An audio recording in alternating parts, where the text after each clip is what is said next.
Welcome back to our channel. Good morning, good afternoon, good evening, your time. Thank you guys for your continued support. Please subscribe to our channel if you haven't. Turn on the bell for more video. Welcome our new members to the old ones. God bless you.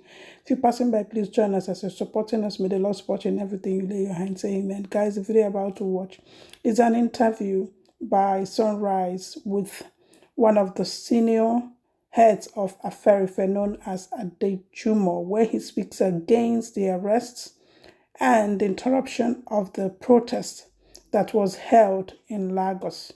Guys, watch. Let me know your thoughts in the section below. Please do not forget to subscribe, turn on your bell, leave your comments in the section below, and I will see us on my next video.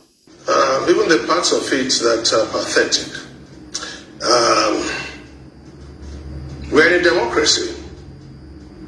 And we were in a democracy in 2013, 2014, where certain people embarked on similar protests, and people were agitating for something or the other. And I haven't seen anything that is not within the law, unless and except it's one country but two sets of laws. So where do you want us to start from? I'm throwing it back at you. No, but the thing is, what points did the rally intend to make? At what point? Well, what I can say is this. I'm not speaking on behalf of the organizers, even though we do have levels of interaction. Yeah. But I could say that there was sufficient information from some of the protesters to the authorities, the police, that this is a peaceful thing. And why would it not be a peaceful thing? Why should it be about the location this time around? They've had these rallies in 5 of the other southwest states. They've had it in Oyo. And there was nothing in terms of trouble. And there was nothing in terms of the protesters turning violent. Everything went well in Ekiti. And Mosho was particularly without any issues, free of any molestation. And Akure was massive. The people that came out were in their thousands. So one will now ask, why Lagos? At what point did it turn violent? At the point to which the authorities felt they had to do something because they must have received certain instructions to do certain things. Why would a 14-year-old girl be shot? What was she doing? Did they find anything with her? Why should live bullets be used, even after what happened at the EndSARS protest?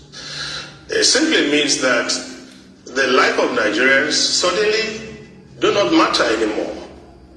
It's pathetic, and that is why I'm even venturing out to say it is derisory that a government that came on the strength of protests is now the one that is disaligning towards the point of which people are being killed.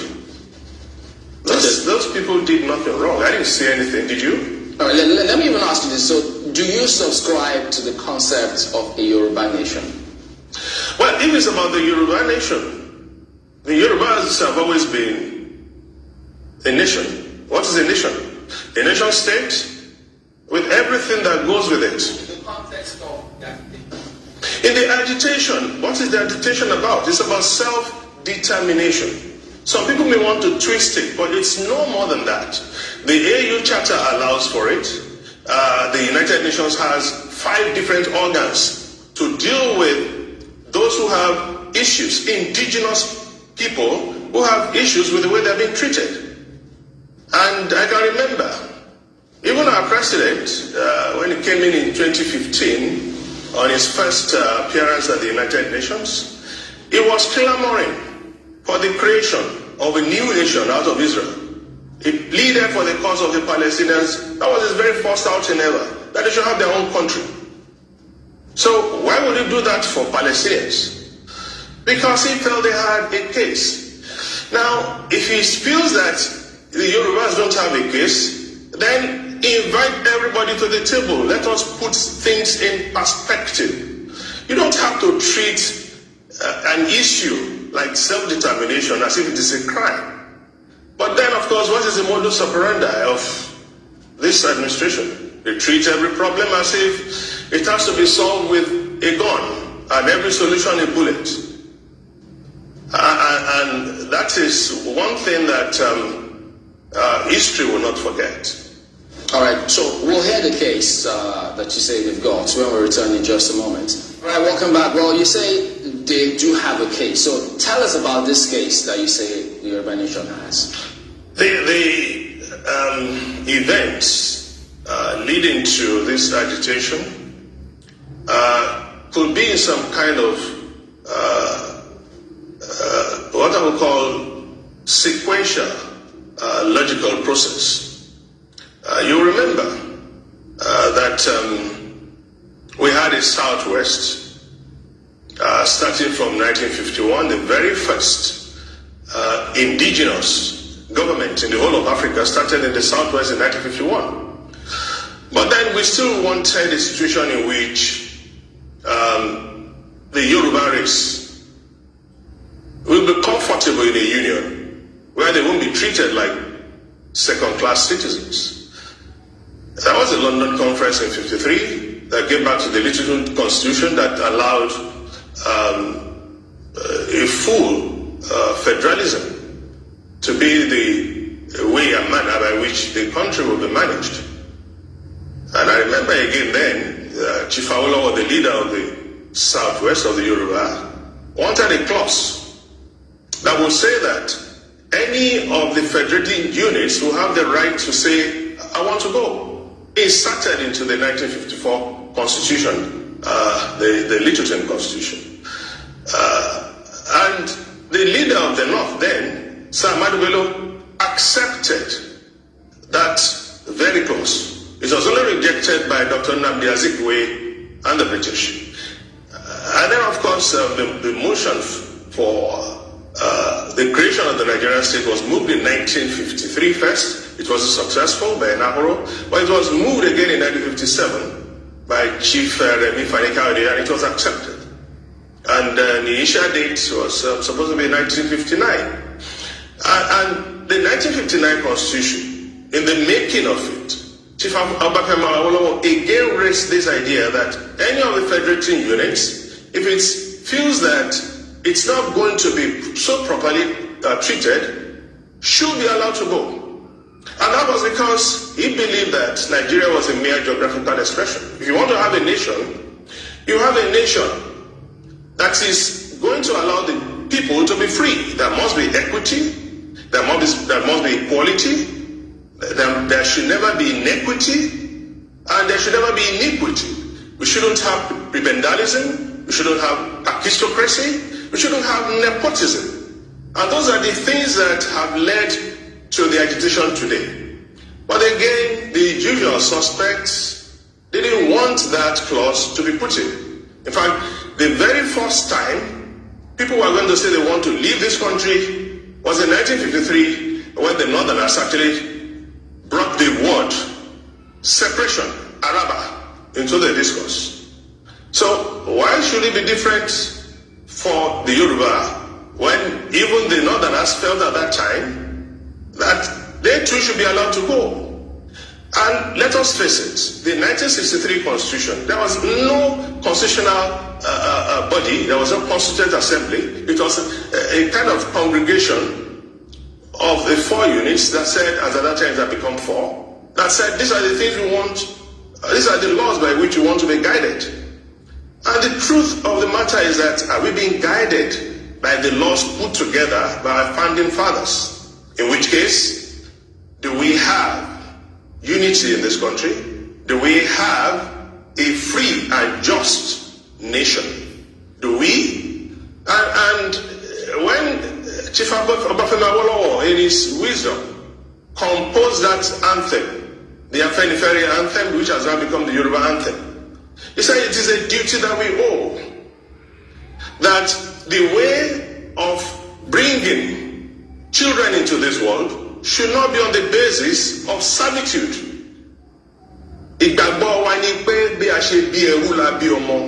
How a child is born is how a so-called slave is born too. Nobody should be born into slavery.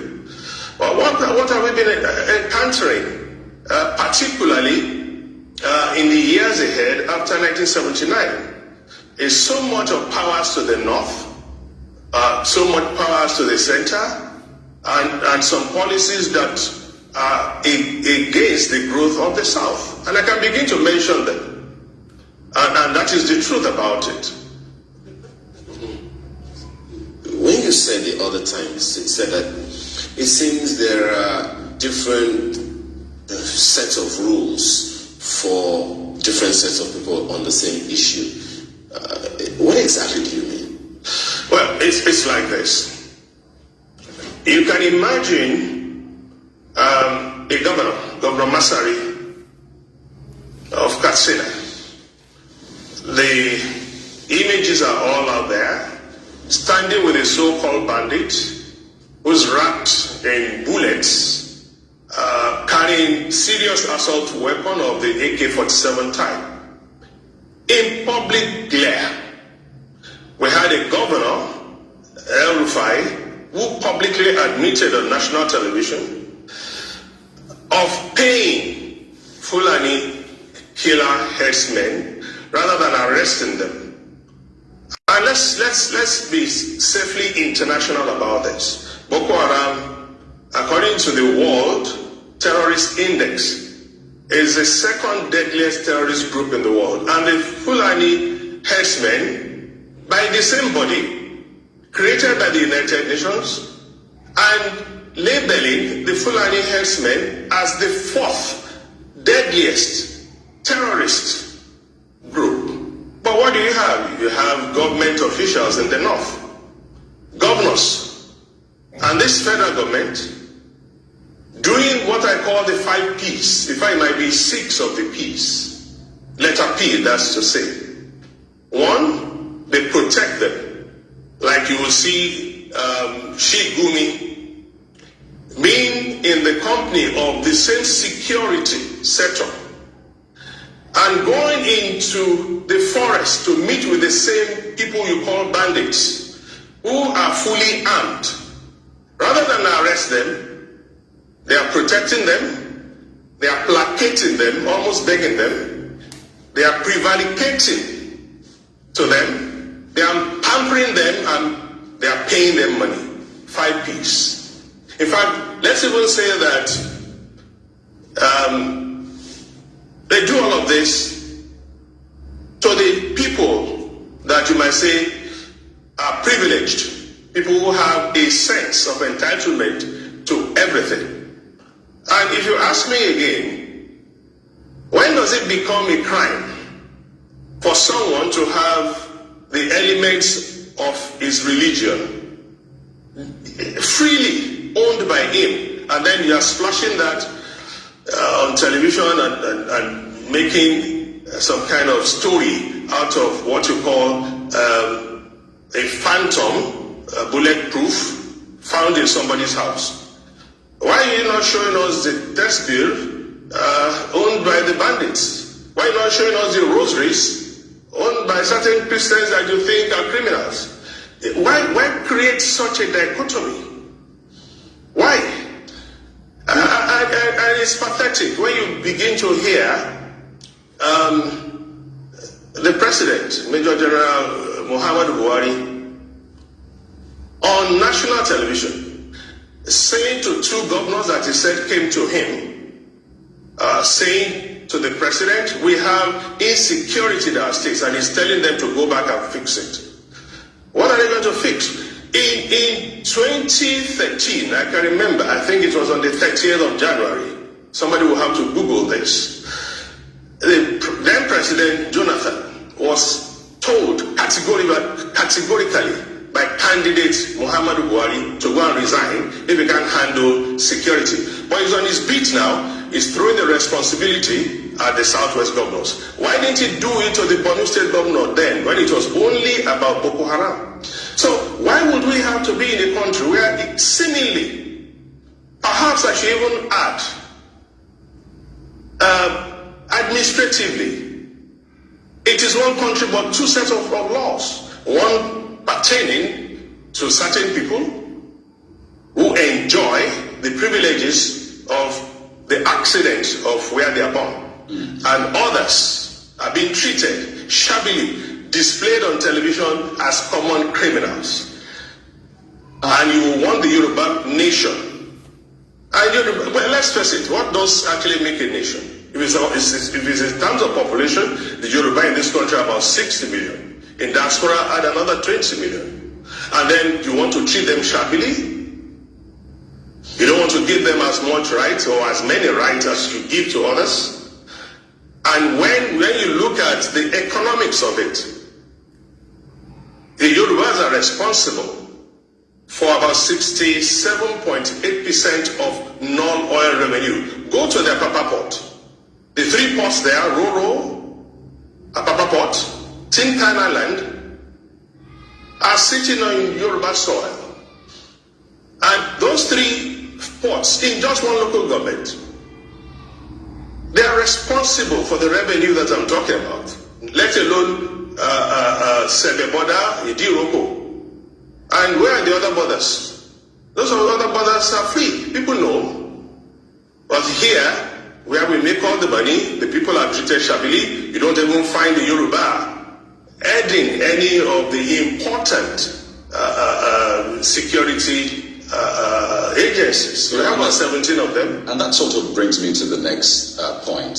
Earlier on, you talked about coming to the table, as it were. The government should invite, the representatives sort of to the table. And I'd like to know the type of, or the manner in which this should be. Because over time, and even till today, we've had governors on neck. We've had representatives in the Senate, House of Reps. We still have. Anyway, so how is it that they've not collectively come together to say, this is what we want, this is what we feel, this is what has been happening, and we're not okay with it? And even up till now, how has it been so difficult to have them come together and say this with one voice? That's an important question, and I thank you for it. When you have people telling you, go to the National Assembly and sort things out, it is because they know in their deepest state of mind that the National Assembly is owned by them. If people are telling you, go that way, when everybody is asking that we should sit down and talk, it shows that they have the control and they know that they are sending you what the Yoruba call Arodo. Arodo is like, when we were little and our mothers would tell us when we are particularly irritating to them, go and collect something from the neighbor. The neighbor knows the language, sends the child to another neighbor, and by the time it is evening, the child comes back home, the mother is free of the trouble. They want to send us on a wild goose chase. Go to the House of Reps.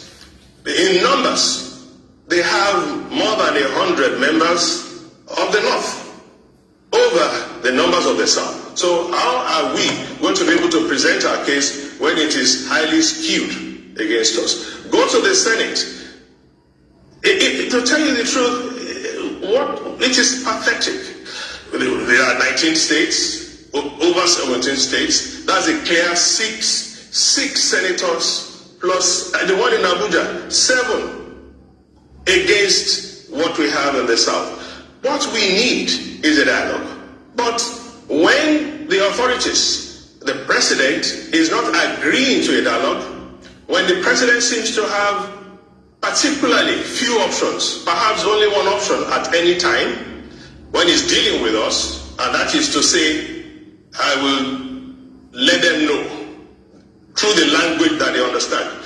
What language are we talking about? A different kind of language to the Igbo agitation, a different kind of language to the Yoruba agitation? Of course, that is what it means. Kill them. That's the language. Clamp them down. That's the language. But when it comes to the bandits, give them amnesty. Talk to them. Even suggesting that they pay them. They pay terrorists. But they don't want to dialogue because they believe that they have all the aces. If this country is to progress, then we should have a semblance of a dialogue. In 1999, Afenifere came out plainly in the sight of all. All right. Excuse me, could I finish? because this is an important aspect. Afenifere came out and said that this 1999 constitution, which was not brought out by any constituent assembly, it is not a constitution of we the people, should be thrown out. It was plain. Afenifere even told the governors and the representatives then to boycott Abuja. For some reason, the AD governors didn't do it. But then Papa Ademajo went to the Okuta panel and clearly stated his case. President Obasanjo realized there was a need to have everything done to change that constitution because it was not workable and the structure that goes with it would not stand. Of course, he tried his best. There was dialogue, except that there was this idea of a third term thing that threw it out of control in the National Assembly. In the same manner of having to have a dialogue, Afenifere again approached President Jonathan, and that was the beginning of the Confab report. It was put together by Dr. Okurumu, a senior Afenifere member and leader, and Professor Bolaji Akeyemi was co-chair, and Afenifere member too. All right. So we have had dialogues in the past, but right now, this administration, this president, doesn't seem to even want to consider all options or any option. If you are talking about options, compromise is the cheapest lawyer. Why can't we dialogue? You don't want to dialogue? Of course we are going to protest. We can't continue to live without dignity. We are born with dignity. Okay. And all over the world, the Yorubas are noted for that. All wrote in 1981 that the Yorubas are slow to anger.